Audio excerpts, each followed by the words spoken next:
Nobody said that MLS on a budget was going to be smooth sailing. There's plenty of bumps, plenty of potholes in the road. And on the Road to Glory series that we're running here on the channel, we actually also have a fork in the road this week. Some huge decisions to be made. And after the first 2 match days in MLS, it has just reminded everyone out there that all bets are off. Anything can happen, and just when you think you've got a stack set to kill, never rule it out until the match is actually played or your player actually gets onto the pitch. At any point in the video today, as we assess the next match day on MLS, who could be the main runners and riders, and what decision, what strategy we're going to take with our budget squad.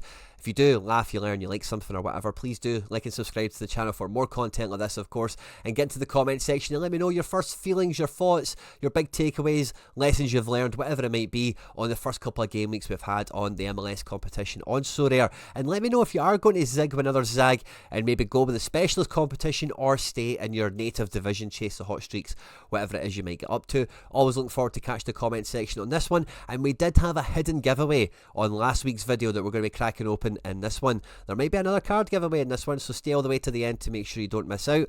And yeah, let's just get stuck straight into it, because I've been really excited to come and actually make this video for a number of reasons. You know, I'm quite happy with some of the new additions that we've brought into the squad already after that big cash win that I got from midweek Celtic, I think it was, like, yeah, this time last week. So we've reinforced the gallery, we've reinforced the squad, the Road to Glory squad, as it were. I picked up a Jacob Ioravi, who I've never heard of before, but I've got a sneaky feeling he might be another rookie, who came out on auction the Friday before the weekend deadline. So I seen that one coming out. I managed to pick that up in a wee snip just to help with a wee bit of collection bonus, and you never know, you might get some minutes. I then got Thomas Romero in season as a handcuff because I went out, I pushed the boat out before the cash prize money came in, and I got an in-season Matt Freeze goalkeeper, which really does just elevate the strategy now, just really elevates, you know, the Road to Glory element that we've got here to being fully capable of doing really any type of strategy that we want now. Now that we have that in-season MLS goalkeeper, we can choose to play a classic player out as a outfielder in the flex position. We can go for the hot streaks now. There's lots of options, lots of avenues opened up to us, and this is a checkpoint along the way of Road to Glory that different people will take different lengths of time to achieve, because the goalkeepers are subsequently priced way more expensive than the standard run-of-the-mill squad players. They're much more similarly priced to the stars, and if you're forfeiting some of your budget on star power to get goalkeepers, you're then just limiting your overall score potential, maybe not your utility base like we just mentioned there. But this was a huge one. I managed to get a number 1 as well from Neil Emery, friend of the channel, so we got some mad collection bonus on this, with Matt Freeze being number 1, you know, actual number 1 at the team. Now, I really enjoyed picking up Jayden Nelson. I've not really got a chance to really properly use him yet. We got to use him in a midweek, and I think he helped me get a box or something like that. But that was a guy, and that was a kind of lesson in the Road to Glory element that I'm always happy to encourage, is if guys are passing the eye test and then you go and check out their performance and they've did the business SO5 wise, then lean into that, go and do it again. And I've kind of replicated that by getting in another midfielder, because Jayden Nelson's a forward, and another defender. We picked up Brian Gutierrez, who we were wildly impressed with in match day 1, a player I've followed ever since he's debuted for Chicago, a super rare I used to own for a long time. And with Jonathan Bamba, the new manager, and a few other bits and bobs, it feels like Chicago could be a real good play this year. And even Brian Gutierrez, who was suspended for this DC United match, I'm not too worried about that. Could be, like, for 63 quid in season, when you compare him to other attacking midfielders on more recognised dominant sides, you know, he could be a good budget option there for a kicker midfielder. He's not anywhere near the price of like a Gold or something like that, but offers a similar profile. You know, we don't expect the same regularity of those top end scores, but we do expect them to come. And Henry Kessler, who for in season at under 30 quid I thought was really good by comparison to the market. Again, a super rare I used to own, a player I'm very familiar with, and seeing him in match day 1 against Colorado, he was just very obviously up and attacking set pieces all the time. I know how good of a defender he is. He loves defensive, decisive actions as well as positive ones. And St. Louis with Burkey and goal, for me, have always traditionally been, for their short history, one of the safer teams to not be absolutely rinsed week in, week out. You know, they've got a strong defence. And he's followed that up. I didn't get to use him in this game, so I bought him after the deadline. But away to San Diego in a 0-0 draw, brought in a nice cool 61. job done for him, as it were. So we have now some really nice fun options with these free cards coming in that, like I mentioned in the intro, it's really up to us. And I must say, by the way, a huge hats off, a huge tip of the cap to Sorare, because in the latest pitch notes they mentioned all the improvements that they've done, and it's not until you get your hands on it. I don't know what this is like on mobile compared to desktop. I was on my mobile earlier and nothing really jumped out at me, so maybe I've not been well this last couple of days, so I was heading out and blah blah blah whatever. But honestly, this is absolute quality, because one of the things I love doing, or we always would like to have seen improved on Sorare, probably the better way of doing it, I've just been playing with this system quite a lot for the last day or so, is as soon as I click into one of these tiles and I look, right, MLS Specialist, can we go after this? Okay, we're looking at the rare competition. Of course, there's no divisions, it's single division. We've got 4 in seasons here. They have to all be rare, of course. Max 2 players from the same team, so no stacking. 2 players 50 or below, and max 1 DP, 160 plus level guy, which really should level the playing field. Now, at point of recording, there's 156 teams submitted at this point. And do we have multi-entry for this? I'm not sure that we do. Let's have a wee click through, because I've got some options. Let's see, I've now up to 3 Matt Freezes, 2 Sean Johnsons, and then a bunch of handcuffs. So I've got 5 goalkeepers to be able to select. We have that one in season, of course. And this is probably the most difficult part of the equation for me, right? Because the prize pool is substantial. It's actually better than MLS Division 1. And this is what's nice about this new system, is we can just hit this drop-down menu and we can click on MLS and we can directly compare Division 1, which is get the same top prize, but it stops at 40th place for $20. Whereas this has a much longer tail. It actually pays out way better, all the way to essentially the top 100 get $20, the same sort of thing as the top 40 in Division 1, and all the way back to 150 is going to pick up $10.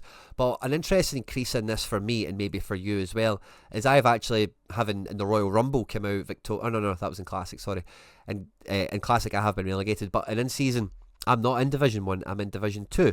And when I compare that prize pool to the Specialist, it is nothing in comparison. There's 100 entrants in there at the moment.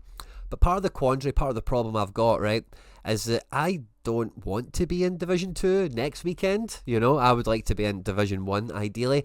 I got that Mat 3s with the explicit purpose of it cost £170, and I want to get that £170 back from the hot streaks directly. I'm just going to attribute that all directly to the Mat 3s goalkeeper card, because genuinely without the hot streaks I would not have needed, wanted, activated, pursued anything an in-season goalkeeper. So I'm keeping them quite tightly linked.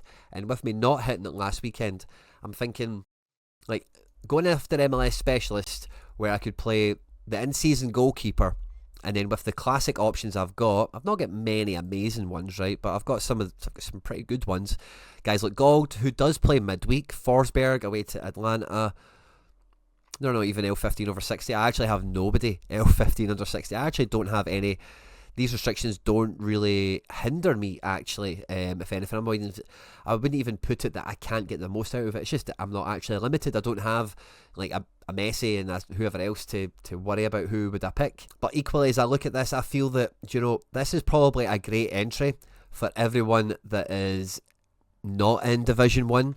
But the reason they're not in Division 1 is they have been unlucky with their placements, perhaps, or they've only got one superstar rather than 2, 3 or 4, like a lot more of the other squads will in the higher divisions.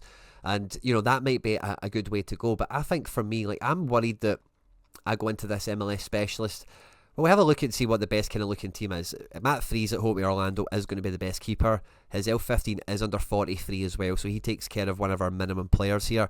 And I'm undecided whether we go in season or classic for this. If we took him as the classic keeper, then we're having to play everything else as in season. We're looking at Kessler away to LA, we're looking at the New York guys, who's going to play, who's reliable, etc. In midfield, it is really between Parks and Gutierrez. Quite simple, straight out shootout there.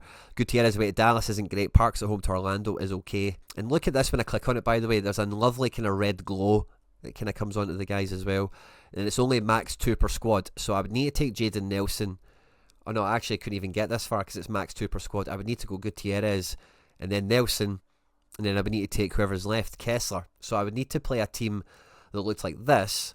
Or I could flip the script and I could go with in-season Freeze, and then Like, I'd maybe swap. No, I'd keep Martins. I'd probably keep that the way it is. And then we could play like Gold. We could do this kind of thing. Which is quite a strong team, it must be said. We've got, nice wee bit of Gold and Nelson play there. NYC defence and then Gutierrez in the middle. That's not actually terrible, is it? That's actually kind of intriguing all of a sudden. And then with the spare bits we've got for Classic and for in-season, we could kind of just about probably deal with that. But what it does mean if I listed this team is I couldn't pursue hot streaks. So let's pencil that in, because that's a Canadian derby, and I think Vancouver will do quite well in that one. NYC against Orlando it's not really a derby, but there's definitely add new team. Yeah, we can add another team into that, so it's multi-entry. I think there's 2 entries in that. Now, the first hot streak we've got is 420 points, right? Now, the first question is do I think I would be able to hit 420 points with a no-holds-barred best 5?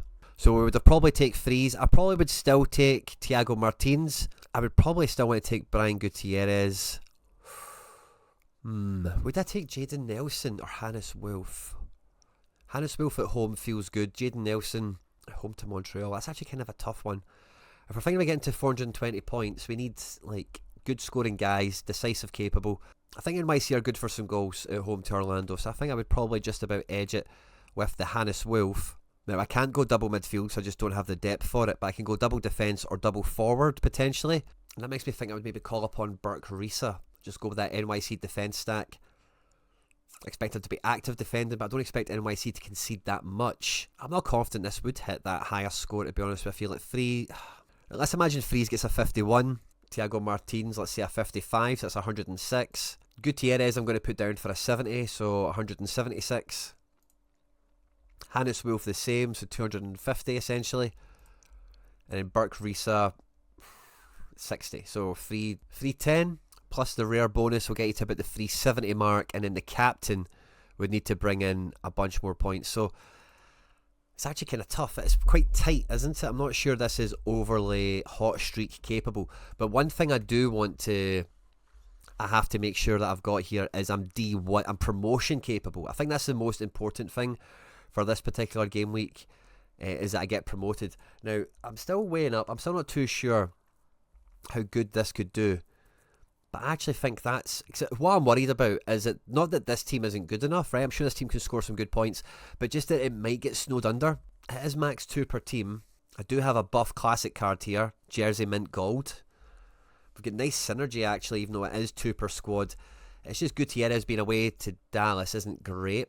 Let me leave this one alone, because I'm actually leaning towards prioritising MLS Specialist at the moment, and then thinking about, can we just get promoted from D2 to D1? Yeah, we want to clear all of this, sorry. Because we've got some guys selected twice. We don't want guys that are selected already. So I'd be looking at Classic Threes probably, so we'll take the high XP one. And then we're going in season only. We're going to play Kessler, Parks, Wolf, and then I would want to go with Ilinic. I'm not too sure the extent of Tavon Gray's injury. He did start the game having come back from injury, but he came off after 8 minutes, so he is probably going to be wrapped in cotton wool. He might be back for this one because it is at home and stuff, but I would highly doubt it. No sign of Odin Thiago home as of yet, and we do have super subs at NYC. Maybe Monsef Bakrar could start this one. He did start the last game. I could maybe see him starting this match, in fact, because at home they might want that fox in the box, that kind of striker element with Alonso and Wolf playing around them. And I think, yeah, I'm going to chase the decisives on this one. And this makes me want to swap the Kessler, in fact, for Thiago Martins, just to ride the stack and just to play that game with Captain Wolf. And I actually think Kessler has got higher score potential than Thiago Martins, so I think I will stick with this. Not hot streak capable, but we want to get it back into Division 1. And then when we look at the specialist, we'll put Kessler in here, and then this is quite simply the best of the rest, as it were, that we've picked up. Sadly no captain, but we would captain Gold. I think we all know that. Now I do have a wee bit of a throwaway in-season element that I could maybe try and put out there. I'm just going to slide this Thomas Romero card into this team just to make sure these guys at least get XP, but I might double back and put an actual goalkeeper into this one if I can see that, because I've got 5 now and I don't really have 5 proper squads, so we'll see kind of how that shakes out, and I might put a real goalkeeper back into this in a second. I might want to toy with my magnification a wee bit. Oh, there we go, that looks a bit slicker, doesn't it? Now, I think that's probably our maxed out. We'll double back to the in-season element like we mentioned. But let's flip into Classic and see what we've got cooking in here. I don't know why it hasn't just changed. Oh, there we go. Oh, that's nice, isn't it? So we're back into Division 2 for Classic. Let's have a look at the prize pool here. Not great, but if we can get a big chunky essence, that could be good fun. We've got high XP cards. We've got 3 goalkeepers. Now, I don't know if we're going to have 3 Classic teams of proper quality, but let's try it out. I think Freeze is still going to be my top pick for goalkeeper. I'd love to pick Yaman.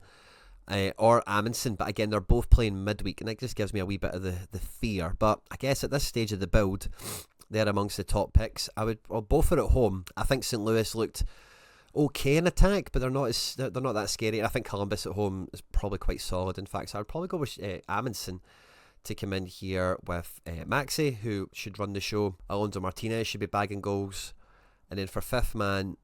I've still got some nice options. There's Forsberg, there's still Yaman, legit. We've got 2 Abadas. Abada away to Miami. Maybe even just go with Wolf. I'm even looking at Amundsen there. Is he projected to start as we speak at the moment? Yes, he is. But a tough one. And again, as I look at this, I think to just NYC stack this because I've got such high collection bonus, and it could be a decent game against Orlando, but I think Amundsen is still going to outscore any NYC defender. Maybe O'Toole has a bit of a shout for this one. Ilinic is on to start on the latest projections as well. But yeah, a team like this feels quite capable of doing the damage. And again, very good XP in my favour. Nice stack. And it kind of leans into the NYC home advantage, you know. So I don't mind that. It is putting all our eggs in one basket for that. I'm just going to delete that and put it over here then. I'm going to put it into the NYC team. There we go. So we'll keep the NYCFC stack alive, and then we've got our All-American stack. So we want to get back into Division 1, so we'll take our 25% Sean John. Amundsen in defence feels like it works out quite nicely. Forsberg away to Atlanta United is a bit of a no-brainer here, with probably Choupo-Moting in attack, but you know, looking at this, maybe I take Abada because Choupo-Moting the first 2 games has been quite minging. Abada, although hasn't been great, has been playing, and at least Charlotte are in the ascendancy. Both teams are away. I think I'm going to take Choupo-Moting on a wee bit of law of averages. Like, eventually he should get his goal, we should break through. And then I'm looking at Sebastian Legit, who again's got a solid kind of 10 AA. Hasn't been bagging decisives in the first couple of games of the season, but is ever present, is capable of popping up with one, so not to be ruled out. And really, compared to the rest of the guys that are left over, is quite stable for giving us what we expect him to provide.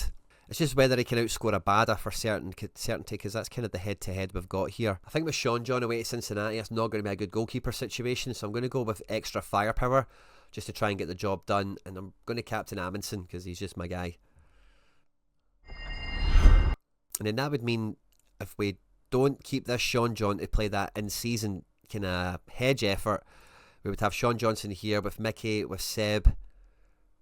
We have another Abada and a Bakrar. I'd probably go with Bakrar on this one. And then fifth man, we could play like Keaton Parks, Justin Hack, even Ojeda or Fernandez. If we fancied one of them, it'd be halfway decent against Orlando. Maybe put Parks in, just 'cause he loves a header from a corner and that kind of thing. This team doesn't feel that great, to be quite honest with you. And then when I look at that other in-season team, I was looking at the projections as well on expected 11, and it did have Ojeda over Bakrar.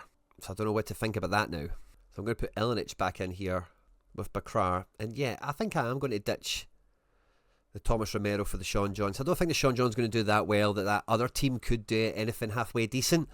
But all these NYC guys are at home. Ojeda, Julian Fernandez, you never know how jammy they could get. The prize pool isn't great in this division, but if it could get promoted, that would be handy. Whereas when I compare that to that classic team, I don't know actually. Let's put that Romero back in. See, this is a difficult one to really weigh up. If we do have Yaman, we do have Legit, we do have Abada. It's not a bad effort, is it? Let's just stick with this, I think. I'm just worried about Sean John getting absolutely humbled. If Bakrar's not going to play, Ojeda could be okay to play in this lineup as well. But I think I might just stick with somebody like Keaton Parks because I just know he'll probably pull in a 50 and he can get a jammy decisive. And I would... Yaman's 50-50 for the game as well, so we need to watch out for that. But at home, I would probably captain him. Or I suppose Seb's at home. No, I think Yaman. Let's go Yaman. And then when we flip down to limited, because we've got a wee limited goalkeeper left, we've got Freeze, we've got O'Toole still to play. I think I'd play O'Toole in this team alongside Justin Hack. probably Bakrar. And yeah, Elenic. Let's just go double fullback. And I'd probably captain Freeze on this team for the banter. You know, I love captaining the limited goalkeepers. And this is in Division 2. Again, very cheap squad. Let's see how well this one does. And if it pulls anything, of course, we've got some great fodder for some giveaways. Now, in the last video, I was asking you guys to tell me who your favourite budget pickup was that you'd got in the off-season, and then since time they've turned out to be an absolute smash hit, whether it be market value and SO5 scores. And there was a lot of really good entries in this one. And if you didn't buy anything, I did say you could just say like what you were going to buy. And there was lots of fantastic entries in this one, some great stories of players that were bought, opportunities that were missed. And I'm going to go with this one. Dizer Jojo, I think it is. So congratulations to you, and we'll get that Mason toy shipped out to you in no time at all. And now, if you've made it this far in the video, I'm going to be giving away the Jordan Farr card that I crafted. Now, this is a bit of a busted flush, to be honest with you. He is like a number 3 goalkeeper, I think, at DC United. The only purpose I can see this card having is helping you fill out a lineup to just try and farm some XP. I've got more than enough goalkeepers to do that with at this point. I actually have the DC number 2, so this would be a handcuff of a handcuff for me, so not something I'm overly interested in. Maybe he gets a gig, maybe he starts playing some minutes, maybe he comes good for someone, I don't know. But I say primary use, I think, for something like this is an in-season card that can help your in-seasons maybe farm some XP or whatever. And what I want to know from you guys is, what would you do if you were me, and why, you know, on this one? Do we play a classic gold and we do the lineup building that we've done here to attack the specialist, try and get lucky? Because one thing that I do put value in this, and it's from my experience earlier in the season with the SPFL cards, is and MLS is a bit different, right? 'Cause it's got its whole kind of regional competition de facto almost, you know, is that these one-off, these ad hoc ones when they come around can be great opportunities to just win some cash, get some essence, whatever you can get yourself off of the leaderboard.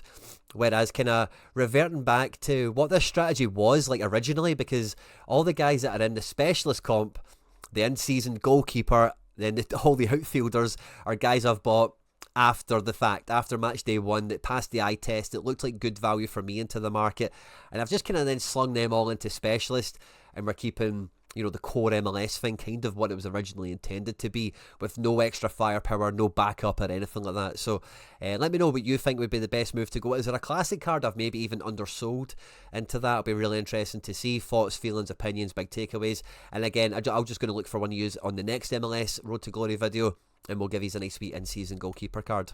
Now stay tuned to the channel this week as well, because the last couple of episodes we've intertwined our MLS, our American Road to Glory, with our European one, and we'll probably do that most of the time, don't get me wrong. But for where we're at right now, there'll be another video on the channel looking at La Liga and Champion Europe in a lot more detail, because at this part of the season it feels like a lot of the dominoes have really fell into place, and my real, you know, the tortoise versus the hare kind of strategy that I've had going on in Champion Europe, the tortoise is catching up to the hare, and let's see, can he overtake him? So stay tuned for that. On screen now, some other stuff I've made that YouTube thinks you might enjoy. Don't forget to like and subscribe for more content like this, of course. Stay out of trouble, and I will catch you on the next one.